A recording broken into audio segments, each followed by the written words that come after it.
You know, I wasn't originally going to be like, yeah, staying completely positive, and I'm still going to do that. I'm still going to try to stay as positive as I can be. And especially when I was initially reading through the chapter, I was like, all right, like, okay, yeah, like things were getting crazy, got worried. But ultimately, I was like, all right, so we have something good's happening. Something's, I'm like, okay, a little shaky. And then I reread the chapter again. I'm kind of in the state right now where I'm just like, ugh, I'm like, Ishida, why? Why must you do this? Why must you do this with us? There's too much to handle, especially for one arc. Anyway, hey guys, what's up? Lucky G7 is here today to give you guys another Tokyo Ghoul podcast. Once again, the scheduling little funky because when I initially did the last podcast, I recorded that maybe 2 days before the chapter came out, and that messed up my entire schedule again. But from what I hear, the scheduling now is going to go back to Tuesday, so we should be fine with the schedule now. So no more issues, no more delays as far as that goes. But that being said, you guys know at this point, I can't do this by myself. So I have a special friend / special guest with me today. Go ahead and introduce yourself. Well, I'm sorry. I was actually reading the last volume that I picked up Tuesday. And, I was going to hold on to this volume for a while, but ever since these recent chapters has been parallels to one another, I got to find out what could be happening in the next couple of chapters. And from what I got, it's scary. It's very scary. It's best to keep it under the radar. Just don't look at the first volume. Don't look at the first part, I mean. Don't look at the final volume, because if you start thinking a lot of parallels, you're going to be very, very frightened what could happen next. But enough about that. I'm going to put a book away. And now I'd like to introduce myself, but you already know me as SPARDA3g. And I'm back here for more of the Tokyo Ghoul podcast. And it's great to be back once again. Yeah, the schedule has been a little bit hectic because you got it from Saturday, which was the old schedule. And then we gone back to the Tuesday, Monday. Maybe we're going back. According to what these translator guys' job, they telling us it's going to be back to normal schedule. But we shall see. We'll see what happens next. But either way, yeah.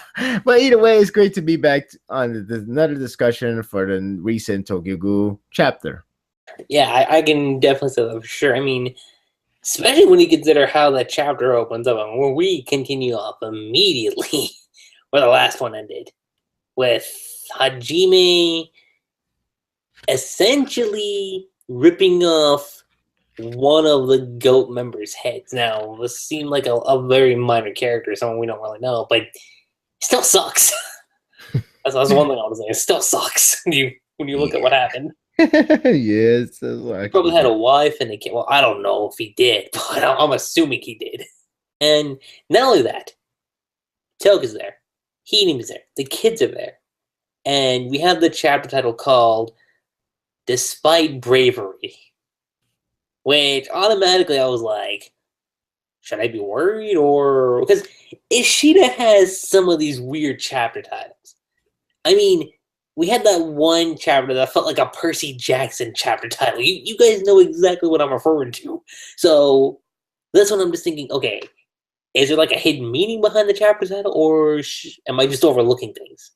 Because that happens to me from time to time. That happens. So I was thinking, okay, you know what? Let me just go with the flow. And we see Hajime. He's like, oh, really? Why only women and children? Like being all sexist all of a sudden. I'm like, oh, like, yeah, thanks. Like, I haven't heard this before. But none of that, because he also goes on saying, like, yeah, they never fight back. I'm getting bored out of my mind. Give me a dude. Give me a dude. I'm like, okay. Like, chill. Relax, man. There's plenty of them. Seriously. I mean, sure, Tanuki's away, but you still got, well, no, you almost dealing with Mutsuki and Aura, which I'm hoping that's actually going well. Should have went to a sports manga. You will find a lot of dudes or something like that. Whatever you keep craving for. Kuroko's Basket, Slam Dunk. What else? Haikyuu? That's a Haikyuu, Slam Dunk, all the baseball anime, Ace of Diamond, all that good stuff. That's the only way you find every guys. You can go all out. Days, I think that's what it's called. So yeah, that's a lot of choices, man. A lot of choices. A lot of Just picked the wrong place. Yeah, just go to your local comic book shop. Just pick up one of those mangas. I mean, there's also Urie on Ice. Well, actually, yeah, that's that too. Yeah, you got your choices pretty well. Toka is screaming to Hinami and the kids to go, and up above in the. I mean, this isn't really a big deal, but we see like the live action's a huge hit.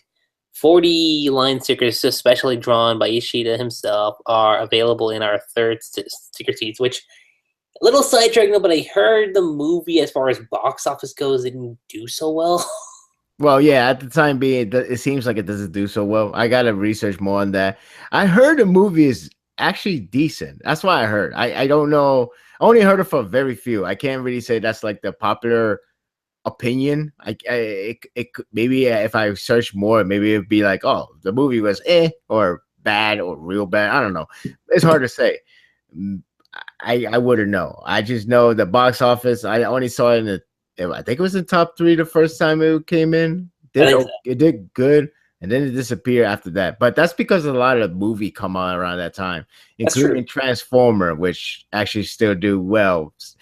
We're in a lost cause, everybody. We're in a lost cause. The word is at its end. We're at the end of the world. Just give it time.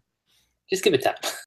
That being said, Hajime is going in for the attack, and Hinami screaming Toka, and oh my god, it has been forever since we've seen Hinami in action. Like, that shit that she pulled, I'm like, alright, Hinami, you're doing good. And then my worrisome kicked in, because Hajime, I don't want to say superseded Hinami, but he definitely did, what's the word I'm looking for here? Overpower, yeah, there we go. He did overpower her. And, Toka was screaming Hinami. And then she even quotes again, even Hinami's cog and it can't hold him back. Which initially I was like, oh my gosh, Ishida, not again, please. Oh, I know what you say. I'm like, why? Well, you gotta remember the cycle though.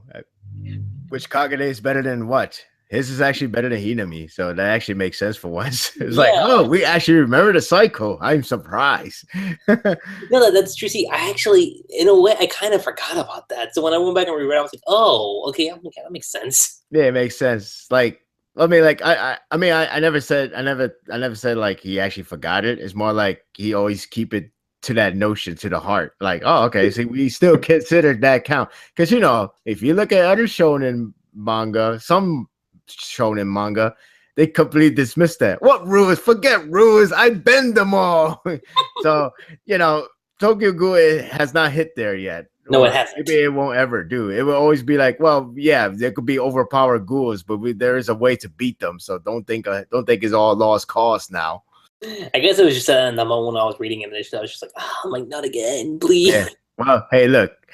If it was Kishi writing, it would have been like Hinami would have been like out cold right now, rather than like, all right, that caught me by surprise. I'm good though.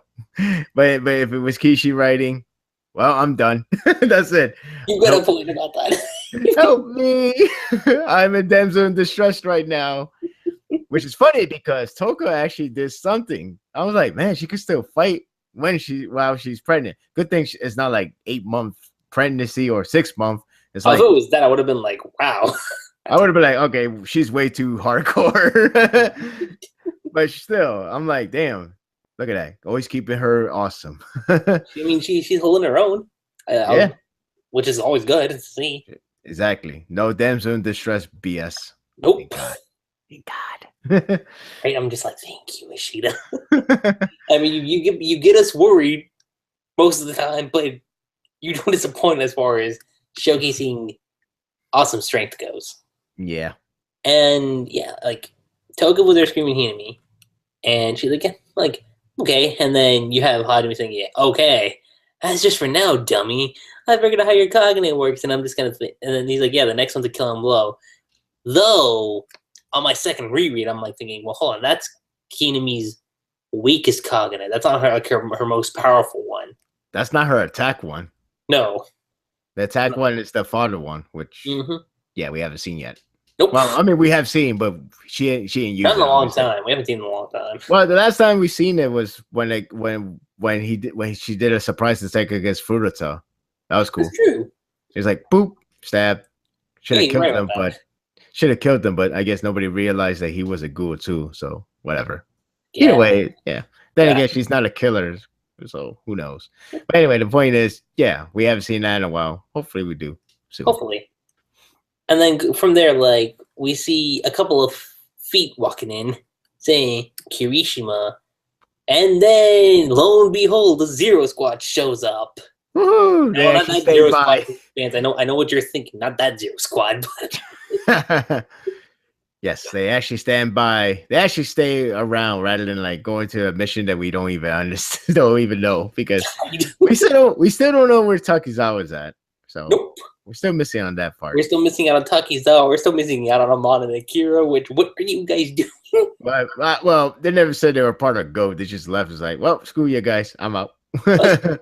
Just randomly chilling at a coffee shop having a date. I'm calling it right now. Not even realizing all this mayhem is going on back at CCG and the 24 War. You're right. So what do you want to do? Feed your cat today, Akira? What was the cat's name again? I keep forgetting. I forgot. It's some name. It sounds like a very god name. Let me check again. You do your just continue summarizing. I'll be back. The cat's name is Krista. That's oh my god. Historia. No, it's not bad. I'd be surprised if it was.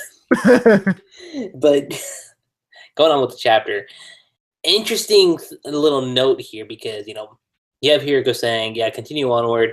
We'll hold him here."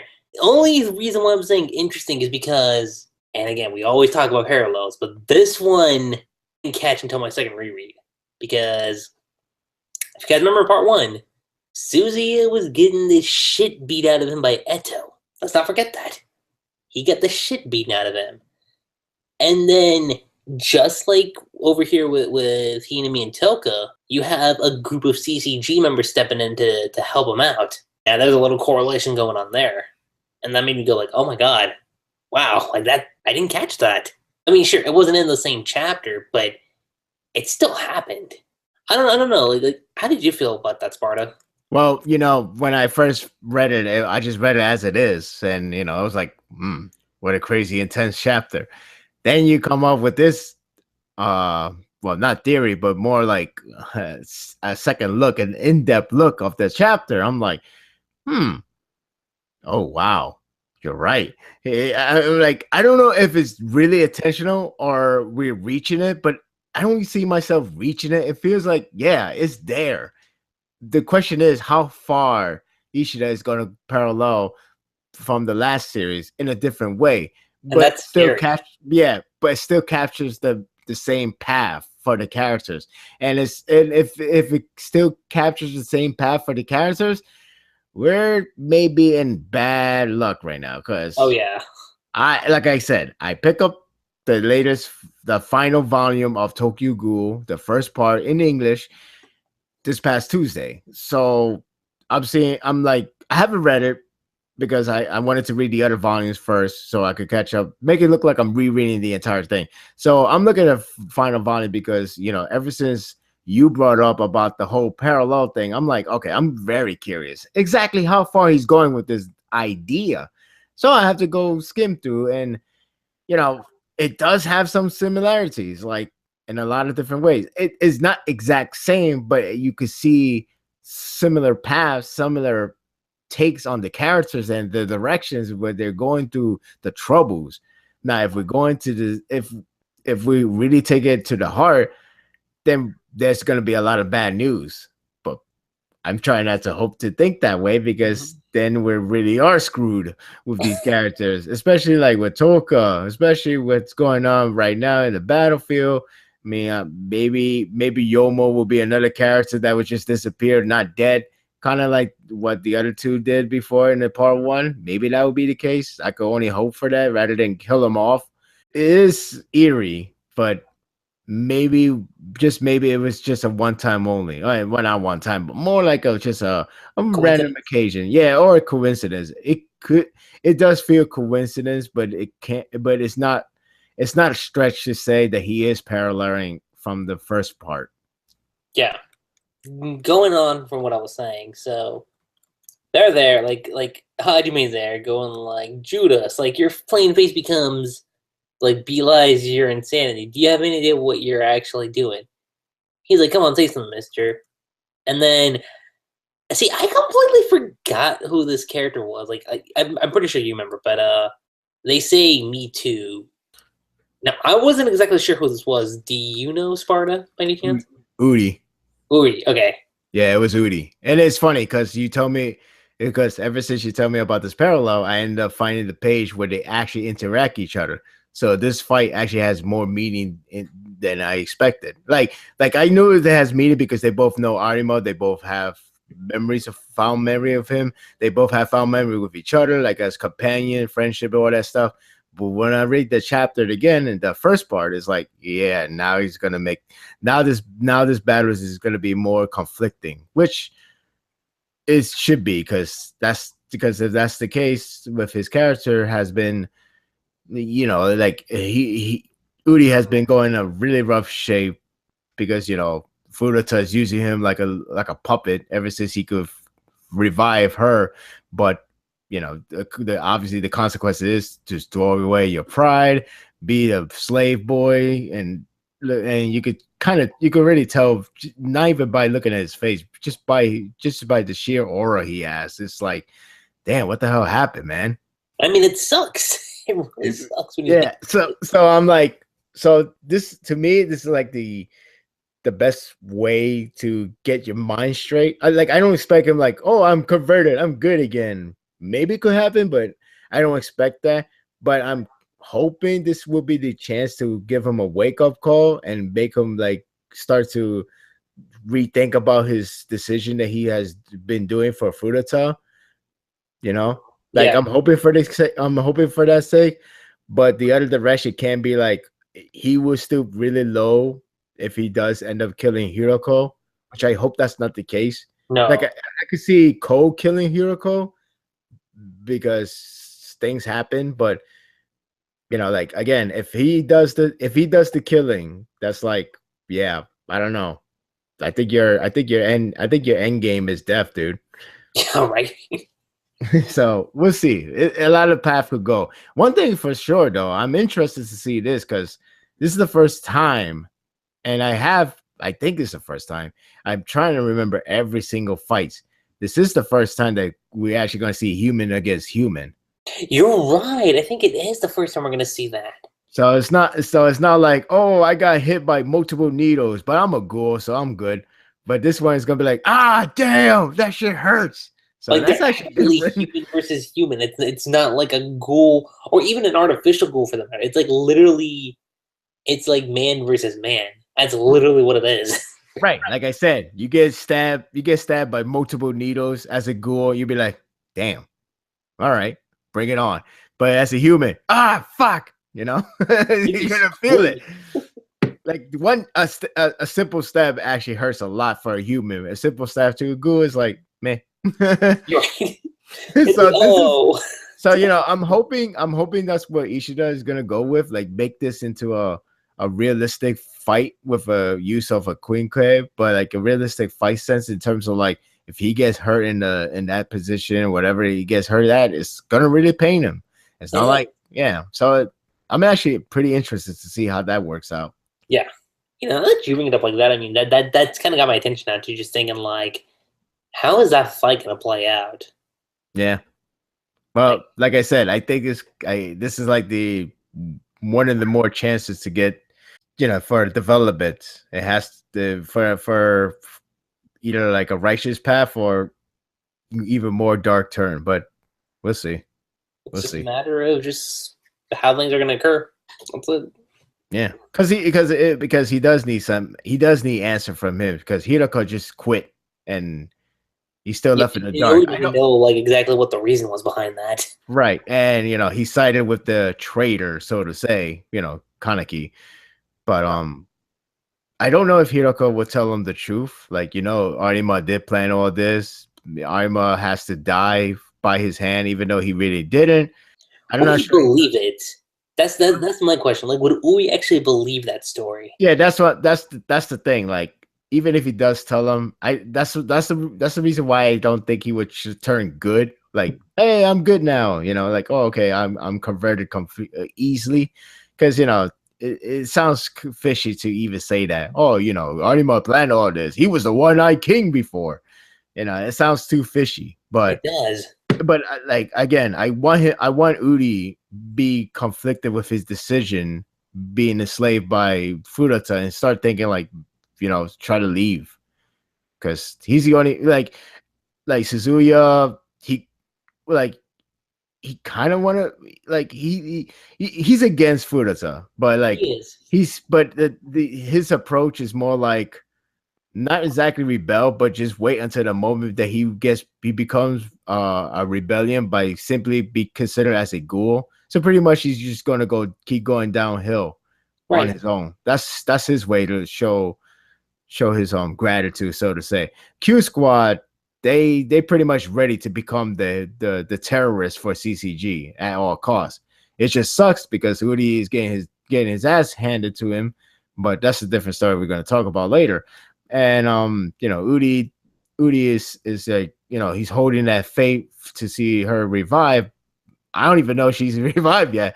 But the thing is, all that stuff he has to sacrifice, his pride, his everything, his dignity for the CCG, just to be a slave boy for Furita, and he can't even say anything about like the lab. Oh, this project is messed up. What the hell are you doing? So everybody has to have a reason. So we'll see how it goes. Oh yeah, and I mean, I think. See, the other thing is like we haven't seen Kano in a long time because I mean, if anything is going to be the case of reviving, his sister, then it's I'm, because, and given how it was hinted at with Furita, I mean, I'm pretty sure like he's going to play a part in that. But that is interesting that Kano hasn't really played like a role yet. Like as Wait, we're kind of thinking, wait, who? Kano. Oh, yeah, exactly. We haven't seen. It's like either the project is still going on or it's done, and we just don't even notice yet. What I want to know is where the Q Squad is at as well. Like, what? Well, I guess the whole Furita going against them at the same time wasn't planned out. It's like, oh shit, he really gonna fight us in the main office, no less. Mm-hmm. But still, I'm curious because like it's crazy because like if they don't beat him here or they don't stop him here or they don't try to break Yoriko free right now, They're screwed. they're screwed, and Yoriko will still die. So it's like, oh shit, we did what we wanted to do, and it all goes to nothing. Right. It's crazy. It's like a no-win situation unless they manage to squeeze in. But I don't know, man. I just don't know. Going from there, we cut to the next page, and Koriwa steps up. I just want to say this right now, like he's fighting up against Rio, and he's got some moves. Not gonna lie, he actually does some good shit. Like I was watching this, and I was like, all right, you're doing good. I mean, granted, you're a little tired out, but well, he's fighting these two. Come on, one arm. You're not wrong about that. Yeah, but this guy is impressive as I was like, damn, man, if only he has Arata's armor, I can't say he would change the tie completely, but he would actually defeat Rio pretty easily from that point. He would have. He was beating his ass with a prop sword. Come on. That's saying something. Yeah. That is really saying something. And I mean, like, dude was also tired out too, because you're just like, damn. Like, if he's like this right now, imagine what he must have been like in his prime. Think about that. I know, it's crazy. That's crazy to think about. It's like, Like if he's fighting off like this, how insane was he during his prime? Shoot. During the Kuzan days. Ooh, I can already picture that in my head right now. Spin-off manga Ishida. Well, if you're in the mood to do that, that is. I'm not gonna force you, but that's completely up to you. It really, yeah, it's really up to him. Yeah, it'd be cool to see though. Yeah, I'll be down for that. That's for sure. And then just when everything looks okay, that's when we have Roma attack, and I'm just like, oh, I'm like, yeah. It's like we enter a Dark Soul boss battle, and it's like, oh shit. yeah, right? That's what it look like. Yeah. Only this boss actually has some wacky expression. Well, not too wacky, but you know what I mean. It's like Dark Soul meets a Mario boss. That's crazy. I don't even know. That's a scary thought right now. It's a scary thought. Oh boy. It's scary because it's actually true when you look at it. It's like, wow, that is like a Dark Souls Mario kind of boss fight combined in one. Because you got like that Bellsprout looking like, or Beansprout, I don't know. I said Bellsprout. That's a Pokemon. Well, yeah, it's like Bellsprout when you think about it. It's like Bellsprout. Well, I can kind of see it. Yeah, and the haunted atmosphere that comes from Dark Soul, because Dark Soul is good at that. So there you go. You're right. Good game, by the way, guys. Yeah. Hard ass game, but really good. I would say Bloodborne, but that's a whole thing. Well, yeah, well, there's that, but still, my point is still, it doesn't take away that it's still a hard game. Nope. Especially with what happens with Koiwa, because he gets thrown against the wall. Really hard. And he's human, so he's not like, oh, I could bounce back because I'm not. Oh, yeah. Broken bones are assured. I'm going to say that much. Broken bones are. Yeah. He tried to stand back up, but he was hurt real bad. I was like, oh my God, this guy's crazy. This chapter got me waiting for his demise in this one. I was like, oh man, it's already a matter of time. I can already sense he's going to die in this chapter. Damn it. I was like, damn it, he's gonna really die here. Especially like when he had like Roma saying like, yeah, this is the dodgy punch. Here we go. And I'm like, oh God. I was like, oh, this bitch. And to think that she was actually funny when we were introduced to her in part 1. God. I think the klutz would be the person that we would hate. Well, see, then again, I was like that with Mutsuki in the beginning of Urie, and now I'm like, it's like a total 180 now.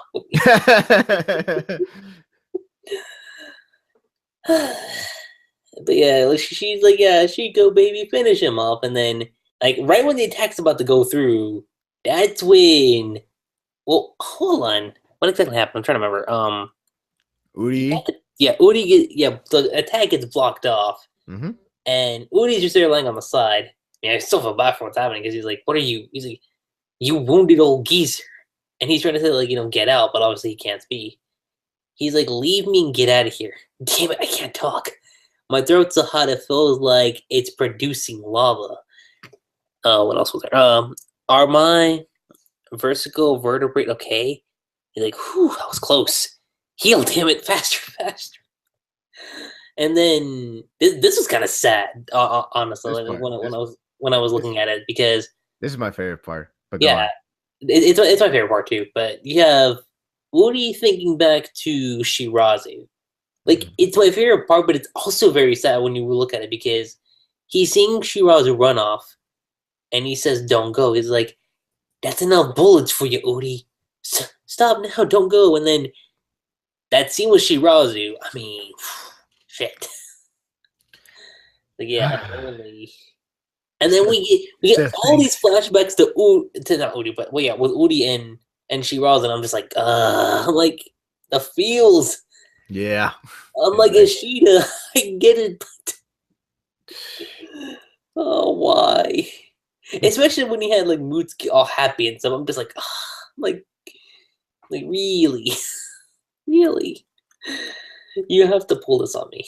Like you have, you had it. He's like, yeah, I have to do this. I have to. Going from there, Like you have Urie saying, like, yeah, Shirazu. Back then, if we weren't down a man, if only you didn't die, maybe, just maybe, it'd have been all better. I knew all along. I knew all along. What did you know? What the hell is it? It's all Koriwa's fault. Because of Koriwa, Dad. And then you have Urie, like, he's still like monologuing. He's like, in truth, in truth. Like, he repeats it, I want to say 6 times? Maybe 7? I'm not exactly sure, but it's somewhere around there. And right when Roma's about to go in, take out Koriwa, that's when Urie steps in, and I was like, damn. Okay. I'm like, Urie, good job. I was like, that was perfect. That was brilliant. But then at the same time, blood was dripping from his mouth. And my excitement went back to warrior stuff. I felt the same thing too. I was like, you remember how, like, I'm trying to remember another series that was like similar to this. Mm-hmm. Okay, it reminds me in a different way. Obviously, know how like Moomin Rider from One Punch Man. Yeah. When he was like getting up, obviously he has 0 chance to defeat that boss, the Sea King. I think that's his name. Right. Remember? But then he was like still fighting back. Even if he has 0 chance, he's still not gonna stand down. That's what it's like. It kind of reminisces in some way. It's different, of course, but it like different in terms of like the overall tone. But it has some similarity because it's like you just feel so bad for this guy. Like, right? I don't pity Urie, but it's like I really feel what he's going through because he's see that's what makes it clever in terms of like the writing scheme behind Urie's characters is because like he's always like has this monologue. He always have the hidden thoughts that you can only read it from his mindset. But in that case, in that battle with Shirazu against that Noruk freakish, it's like, you don't really get that much of a mindset of what he's seeing before him. Like he's seeing his friend about to die. But we all know there was a lot of hints that he always cared about his friend. It's just that he was extremely stubborn because he was always about promotion. Promotion. Yeah, that was the gimmick that everybody always make fun of, which is funny, but you notice it's no longer there because it's like it's not even worth it anymore. It's no, like it isn't. Especially like after with Admiral Shirazu, it's like fuck this shit. Yeah, exactly. So like we finally got to see his side of thoughts when he sees Shirazu about to sacrifice, and it was nothing but like fear. It was nothing but him don't wanted to see him go away, and unfortunately he ends up dying right before him. And then he started to think like how much difference it would have been if he were to survive, how much different it would have been if he's still the leader in charge. And it was just sad because it makes a lot of sense when you remember everything that he has gone through. It makes him a lot of moments in the past even more meaningful and more saddening. Like for example, with Muski, when Muski was announcing that she's going to be the mentor for the old guy and going to find a way to meet Kaneki and break the rule at the same time, which Urie told her to don't do that because that's obviously that's a high level crime, and she said she doesn't care if she would end up getting killed for that. She just want to get Kaneki. She just want to see Kaneki because she loves Kaneki. But again, what the length that she will go through is suicidal.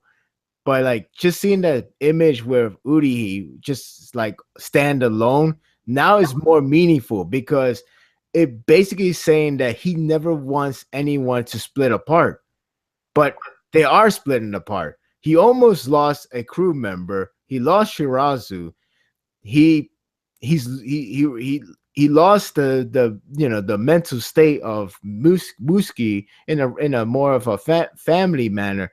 But if it was Shirazu, maybe just maybe everybody would have been together. And that panel with everybody in a healthy state, friendly state, all in good shape, maybe that would have happened. But it's so sad because he pretty much saying like, wait, the way he's living is gone to gutter because everybody's just splitting apart. Yeah, you still got a few others Q squad, but you already have Aura going on the revenge path. He probably end up dying this arc. Muski, who knows if she would die in this arc, but she's already gone. She's gone way far from what she was in the beginning. Yeah, exactly. And like, you know, like again, and his leadership almost cost us his own teammate life in as at that point too. So it's like everything is really falling apart for him, and he's so scared to witness another time that everything is going to be like the same thing with Shirazu, only it will happen to every part of his family. And it makes it more effective when you remember his confrontation with Kaneki, or was Sasaki. I was about to bring that up. Like, yeah, like after his fight with Eto, like if it wasn't for what Kaneki said, because that's what made him broke. Like it broke him down. Yeah, far more than what he was originally intending it to be. Right. It's like Sasaki hit him with reality, but in a very, very hard way. Like because you know, Urie was gonna be like put a blame on him. That was going to happen, but he wasn't there. He can't be blamed. It's not his fault. He was doing his moment too. Mm-hmm. So Kaneki tell him as it is. You were just weak. You should have been strong to actually save your friend, but you weren't. And that's it. And boom, that pretty much messed up his mind. And obviously it's shown that in the last arc when he was in practically a Kagaja mode, and he was like screaming out Sasaki. He cursed him like he really hates him for putting him in the position like this.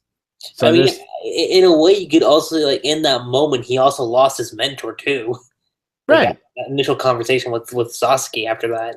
Yeah, that was like you see those panels is like a lot of fear and regrets, and all of them has to do with a lot of downfall. Even Sasuke, because obviously Sasuke is no longer with them now. He's the enemy, and he's Kaneki, and the series is like it shifts back and forth with the idea like maybe Kaneki does care. Well, I mean, I do think he cares, but it's a matter of how much degree he cares about Q Squad.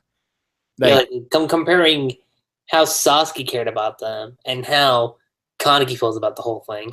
Right, because right now he only picking the side that chose him to like him, like basically the ghouls. Like he said before, it's like it just happened to be the ghouls that I'm more friendly with because we pretty much relatable. So I'm like, well, that's true, but you do have people that actually really cares about you as well, and that's in the human side. But you kind of like just brush them away, even though it is in his mindset, but it's still far away from his mindset still. Yeah, I mean, yeah. And another good example was Akira too. Like that chapter when he and Akira had that moment. I mean, that was pretty emotional. Yeah, yeah. It's like he was trying not to, like lose that relationship, but of course Akira can't accept that yet. So he's like, no, I'm gonna leave. That's the way how it is. And Kaneki actually reflect the Sasuke days, and yeah, it was still sad because it's like it felt like he had some connection. Well, he did have connection, but it really meant a lot to him. So it's like maybe you just had to bring a Q Squad to him, and not Muski because she's insane right now. She's unstable like that. Right, she's unstable, and of course that it didn't hit in the right path. But you just had to have a Q Squad where they remember him as like a father figure. So if you do that, he probably have a second thought about these guys, and he probably will show his true feeling, just like how you show his true feeling with Akira. That's my best guess. That's why I'm hoping for a reunion soon. But right now, I don't know. And I mean, given by the covers that we have so far, like I know some people are like, well, they're just Tokyo Ghoul covers. No, but there's been a pattern so far. I want to say since, what was it? Was it 11? No, 10, right? I'm trying to think. What volume we're up to right now? We're at 12. Okay, yeah. 12 was one with Psycho, and then 11 had Mutsuki, and then we had Urie. Mm-hmm.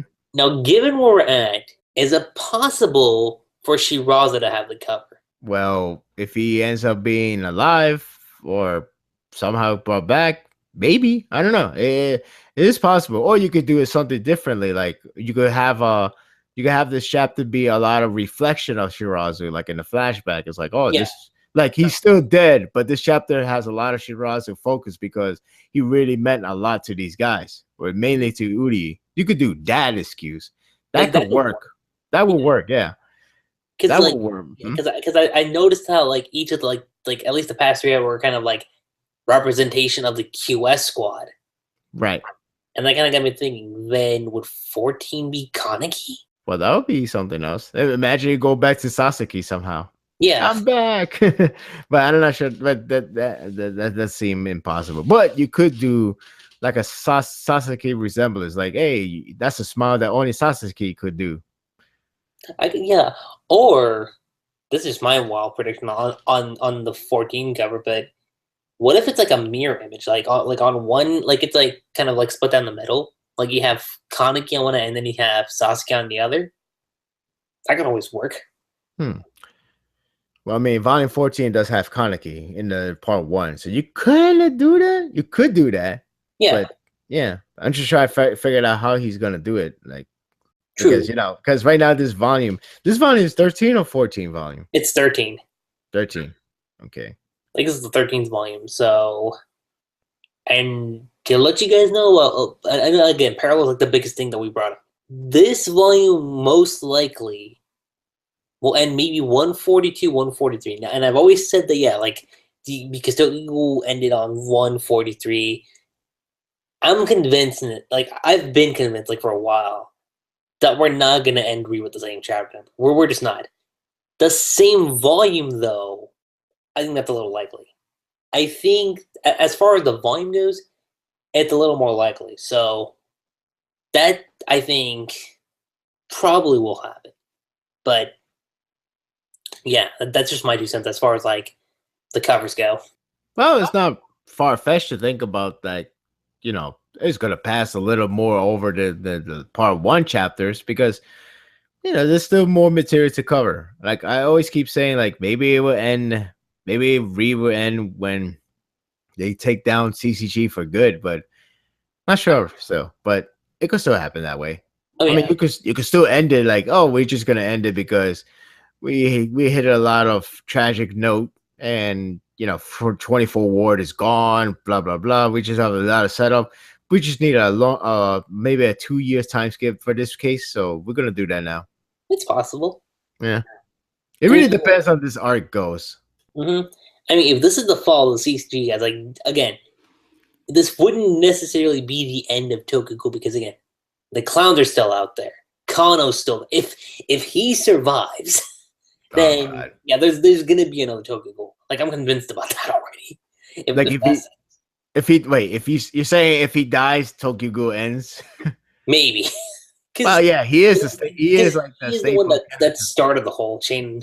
If you think about it, Right, of course. yeah, you got then and Dragon's the other thing too. If Dragon doesn't play a part in Re, then yeah, you're gonna get a part 3. It's true. That's a lot Tokyo to take Ghoul over. V, guys. Tokyo Ghoul V. I could see that being the third part title. Tokyo Ghoul. I said gold. Tokyo Tokyo Ghoul. Ghoul Gold? Sorry, Tokyo Ghoul V. I actually can see that. I can actually see that happening Yeah, for a right. title. It would, yeah, that'd be kind of interesting actually. Yeah, because that's like the only group that's so mysterious right now. Like Peria, at least now we have like a little bit of info on them, but there's still it's pretty vague on them too. Yeah, especially their powers. Like some of them has not yet shown their Kagane Mm-hmm. as full potential. Especially Uto. Uto was still a mystery as hell. You know, right? Jeez. And I mean, speaking of the clowns, I mean, the chapter. I mean, it's not exactly done yet, but Rio's there, kind of gets the shit beaten out of him, and then you had Udi there just saying, "Yeah, the thing that I really resented," and you have Roma there with her Kakacha. and just kind of beating the shit out of Urie. Now here's the thing. I got an Attack on Titan vibe, like towards the ending of the chapter. Where you expect a rotation spin out of the mouth? I don't know about that. Yes, well, honestly speaking, I did thought of that, but then I was like, well, wait a minute, that was a ploy. Ooh. That was a stage. You're right. But it can still happen. It can still happen under no one's will. It's just under Urie's will. But like, oh, I'm just gonna do it because I can. I mean, the only difference is that like Urie didn't get crunched like the mother did. True, that's true. But like the way how Ishida was structuring the chapter, I was like, oh, I'm like, no. I'm like, I already had one feeling like this before in Attack on Titan. I don't need the same feeling again. It's too much. Oh my god. Episode 5 moment. I think that's what you're referring to, aren't you? Mm-hmm. I knew it. Damn, I didn't even think of that.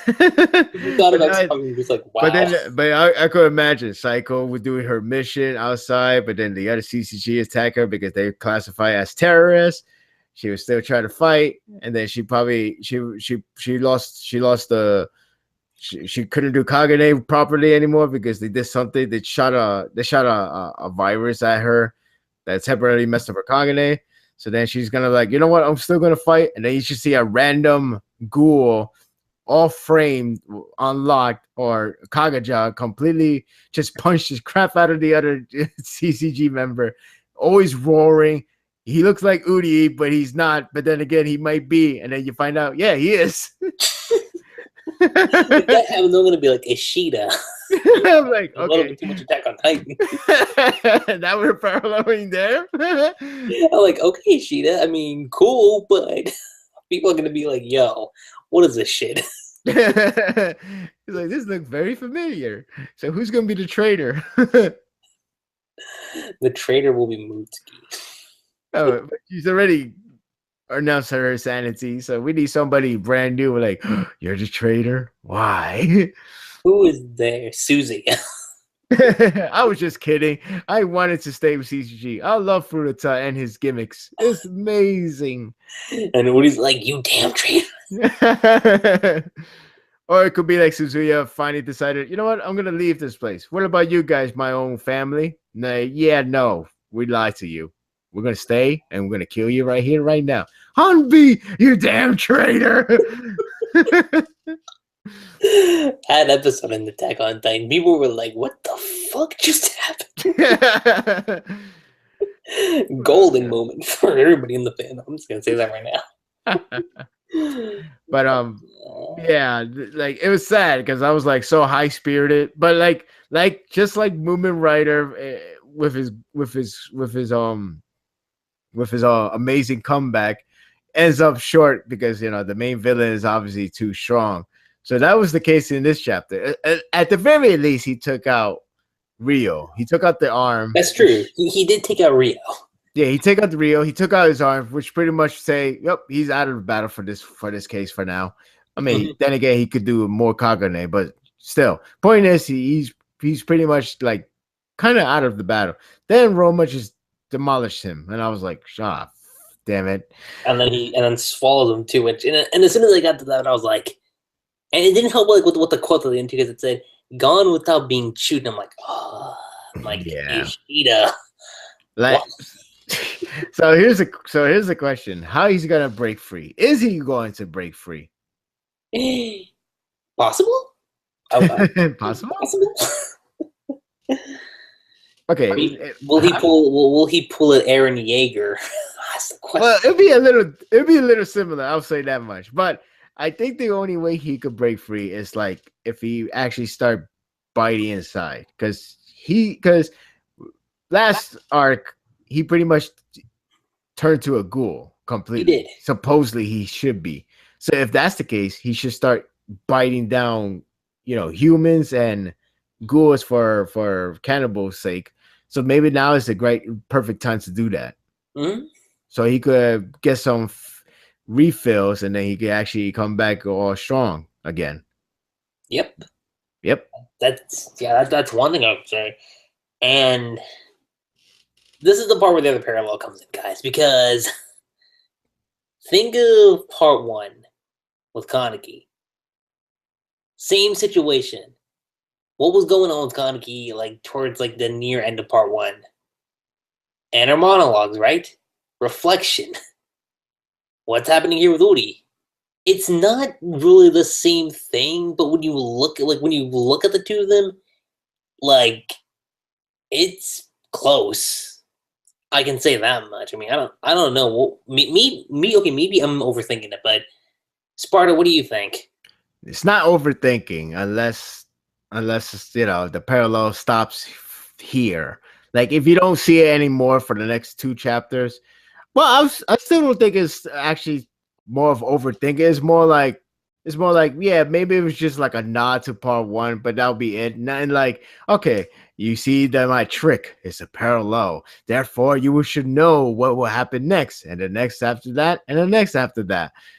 Can it be just a coincidence? It can be. That's what I want to believe that it Yeah, is a weird it coincidence. can. I mean, it can be coincidence, even though the last chapter feels rather planned. Like I'm going to parallel on purpose because we both revealed to see triple S Ghoul in the exact same chapter number. That's true. So this one, it doesn't feel so much of overthinking, but I could see it just being a coincidence, but it's not too far fetched to think otherwise, Hmm. because there are some evidence that it seems like okay, he is paralleling to the back then, but it's just obviously have a different character and a different, Situation. situation, right? But you never know. Maybe there will be more parallel. I don't know. Point is, it's not too far fetched to think that way. It's not Yeah. far fetched to say like this is a good theory to think over because now we start seeing more and more like that. And even though there is some very scary situation in the future, at least you can see how he's planning out his writing and foresight. But Hmm. you never know. Maybe after this arc ends, we probably look back and say like, "Yep, he was doing a parallel," or I guess some part has some parallel, like a special nod, but that was it. We'll see.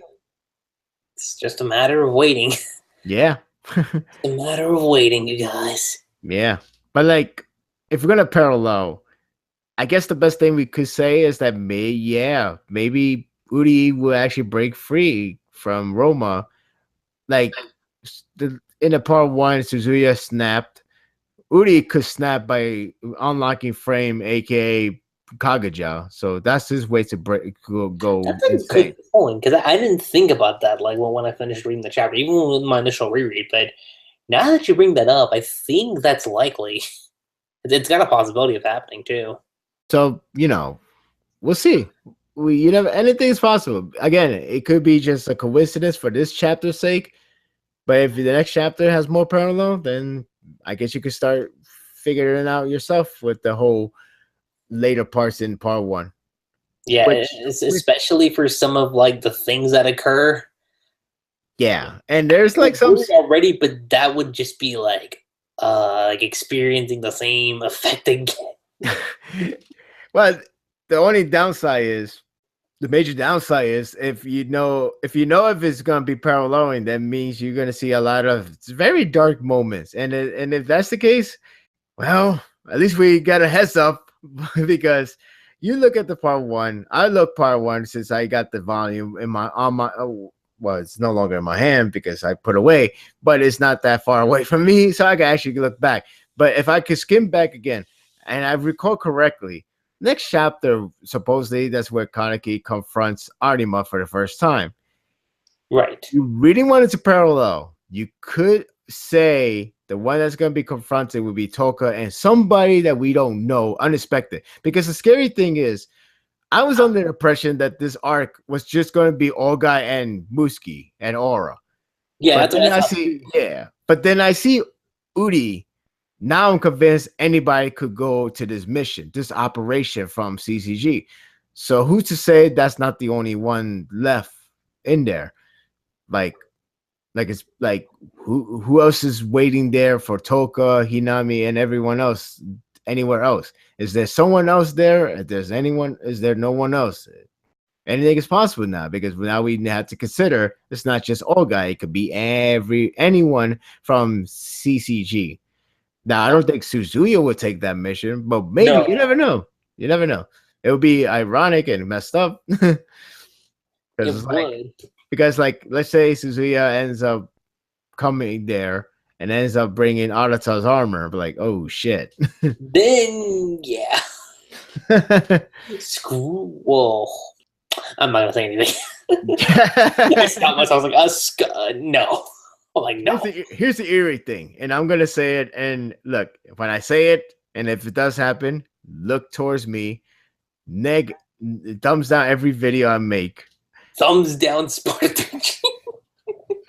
Thumbs down everything, because I'm going to say it right now. If we parallel this, there's this. If you remember part 1 vividly, you would know that Kaneki had a cliffhanger chapter ending with his eye getting stabbed through. That was brutal, and I remember like cringed so much when I saw that scene. Now, if you really are going into the parallel universe, if you're really going there, then you could try to change up by having Toka getting stabbed in her belly instead, in her womb. That would be your cliffhanger. But that would only tell you, oh my God, she lost it. So it eerily has the potential to do that the exact same way. And then you can even have the follow-up in the next chapter of her screaming all along. Because if you remember that chapter again, it has one page of him screaming with countless A's. I remember that. Yeah, you could awesome. you could parallel by having Toka being the one screaming, because again, like nobody knows. Well, the people in there knows, but nobody knows in terms of CCG. Like, oh my gosh, she was pregnant. Well, that sucked. Well, I mean, travel to the next dimension, guys. The only place where we can go. Yeah, but now and then again, if we stick in the parallel thing, the only question remains: who's going to be the Arima parallel? Good question.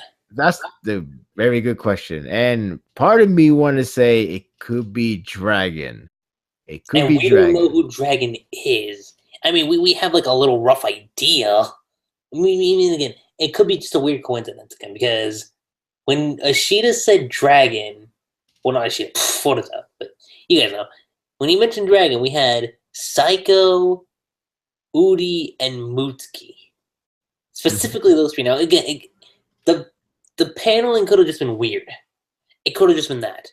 It could be a red herring, but it's hard to say right now. Mm-hmm. So could it be, again, if we're going with parallels here, which if we get another Artemis situation, I'm not, I don't know. Oh my God. Like I said, just look at me, guys. Blame on me. Don't look at Lucky Chi. He didn't say anything. Just look at me. I said it. Now, will it happen? God, I hope not. Just give him all the death stares on that week. That's all I'm gonna say. Oh yeah, SPARDA3g. I'll probably even announce it in my review when the time comes. Like, oh, I made an assumption in the podcast, and I turned out to be correct. Oh crap! Could it get worse than your Bleach review? That's what I'm curious about. Oh man. I mean, see, parallels were cool initially. Initially was. Damn. Well, again, it could be coincidence in this chapter. Let's hope it doesn't carry forward for the next couple of them. Yeah, I know, right? Let's just hope. I'm hoping. I'm hoping. Psycho, Amon, Akira, who's on? Rize? Wait, what am I saying? No, I'm really grasping at straw, so I'll skip for Rize. Yeah. Which, We haven't seen her in a while either. We haven't seen who? We haven't seen Rize in a while either. Well, she is in the tube again, so That's there's true. that. Yeah. Freaking Furitsa. I mean, Kuzan's there too, so. Yeah, we haven't seen him in a while. No. No. What happened? No. I'm not saying it. I am not saying it. Well, he's not saying it, everybody. He's saving us or probably destroying us. Take your pick. I want to save you guys, because if I say it, think about it. This is the same guy that jokingly mentioned the wedding, and look what happened with that. Wait, which scene? With the wedding? With Kaneki and Toka? Oh, God. With me? Because remember, I jokingly said that. Yeah, I remember. Oh, my God. I was like, what have you done? What have you done? I just meant it as a joke. I wasn't being serious about the damn thing. And they actually had a ceremony. I'm like, oh my god. Oh my god. I'm like, either Ishida's reading my mind or he's listening in on us. One of the two. He is aware of everything, so that's what makes it scary. That's true.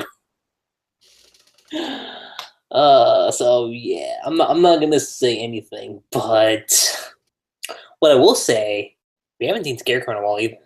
That's another good point. Though I don't think, maybe I have a feeling he won't show up in this arc. Probably show up later next That's what I'm thinking too now, because if we haven't seen him at this point, then who knows? Yeah, who knows indeed. Because the last time we saw him was in the flashback with Amon. That was it. Yeah, that was like the biggest hint of who could he be. Mm-hmm. Maybe he'll save Urie. Who knows? I don't know. Him saving Urie? Mm-hmm. Or Toka? Toka? Why Toka? I don't know. Be awesome, but why Toka? Well, I'm thinking if it's Hide, I mean Toka has known Hide for a while, so I don't know. I mean, I'm stuck on that one myself. Yeah. Maybe we should not think too much of theories, because we are stuck in a theory with the parallel thing, so maybe we're good with that for now. Yeah, probably. Very good. I mean, I guess I could ask what could happen in the next chapter. A lot more deaths, that's for sure. Don't jinx it. well, but seriously, I think the chapter previous said something about Urie, so we probably need to find out what was exactly going to happen with him. Yeah. Unless they decide to skip a couple of chapters from part 1 and just started to go to the part where Kaneki talked to his younger self in the mine and then he dies, supposedly. May do that for Urie. Oh man. Ishida every week. It's only getting worse. Nonsense. It's only going to get better. And it's funny because when I initially read the chapter, I was like, we're in a good stance. Like, okay. Like, Toka Hinami are fine. That's the plus side. Downside, Urie is kind of stuck in limbo, if you get the reference, but Nah, I got it now. I just thought of it like, let's see. Oh, I get it. Yeah, that limbo. Nice. Oh man. So it was like, all right, so we're having a good sort of we have one good moment and one down moment. But now after talking about it, I'm like, shh. This is only the 4th chapter of the volume, so we got that says something, guys. That's saying something. So we got 6 more left. Will we get a lot of breakthrough moments? Maybe. Who knows? Oh boy. Who knows? Can we go back to Aito, please? Aito in the underground city. But if we see him underground, then that means there's no hope for reinforcement if there's more trouble happening at 24 Ward. You're right. Damn it. So we're pretty much on a very tight situation. We're a very tight situation right now because we either want to see more of the underground, but that will only mean that Ayato failed to bring them back in time or failed to be a reinforcement. So yeah, I don't know. You're right about that. We're done. We're screwed. Pick your poison, guys. That's all I'm gonna say. Is pick your poison. What do you guys want? What do you guys want to see happen? Just Just say it. It's the only thing I'm going to say. And until we get that next chapter. Until then. Is there anything else we could talk about when it comes to Tokyo Ghoul this week? Well, we cover a pretty amount of a lot of things, actually. Yeah, right? Yeah, including the parallel thing, which we'll see what happens next chapter. If it continues, well, then I guess we got it right. But at the same time, we are going to be scared shitless because, like I said, there's a lot of dark path that's going to come up if we're going to continue the parallel. That's all I'm saying. Indeed. I mean, people always quote Empire Strikes Back. CCG Strikes Back. Sounds like one of those threads you see in the website where they always make some reference to something. Kind of like how they did it with Pokemon Sun and Moon. It's like the topic of this thread would be Pokemon Sun and Moon discussion tab. Ultra Pokemon and where to find them. I was like, oh, I get it. I get it. That was funny, though. I admit, though. It was funny. It's like, yeah, pretty clever there. But yeah, that's what it reminds me with this whole title situation. You know, right? Yeah, and remember, guys, Tokyo Ghoul V. Mark my words, a part 3 is coming. Yes. I don't know. Did he announce part 2 was coming, or he just like? No. I don't think that was the case. I think if I remember correctly, now I didn't get into Tokyo Ghoul until it ended. So, but I do remember people were saying that like after it ended, that there was going to be like another Tokyo Ghoul-esque spinoff. Nobody knew what it was, and then we found out it was a part 2. So if Ishida is going to play by that card, I want to say maybe that way we'll probably get an announcement of part 3. So probably by the time Re ends, we'll probably get that announcement, unless he's going to pull a different situation on us and say, okay, you know what, yeah, this is going to be a part 3. Who knows? Anything is possible. Maybe he won't parallel after all. Who knows? True. But I mean, again, as worried as I am, guys, I mean, it's always fun. It's always fun to talk about Tokyo Ghoul. I always have a blast talking about it, and like always, Sparta, it was a blast having you on board again. Even though like half the time, like we get into like worrisome situations, like with where this would go, especially like with the parallels and everything. Well, I am playing a sacrificial lamb right now because I just set the plot line. What could happen next if we follow the parallel? And because of us having been precisely right these days, I'm going to take the fall for you. So, yeah, it's a pleasure to speak to you and letting you know that I'm going to be the sacrifice for everyone's great cause. Just summon the smiling titan, you guys, and set that coordinate straight to 4. Yeah. Oh, man. But yeah, it was definitely great to be back in another podcast episode. Always great to talk about the chapter. And then let's hope when it comes to the next podcast, let's hope everything is actually more handy dandy. Worse than, oh my God, he actually died. Oh my God, that actually happened. Oh my God, right? Okay. Anything more civilized, anything more neutral, natural, whatever you want to call it. Just want it to be peaceful for 1 second. Just go back to 121 for Re. That's all. That's all I'm asking. That's all we are asking. Damn it. So we'll see. We'll see what happens. It's all about waiting, guys. It's all about waiting. And aside from that, guys, that's pretty much it. I'm LuckyRave. SPARDA3g. And we'll catch you guys next time. Peace. Tokyo Ghoul V.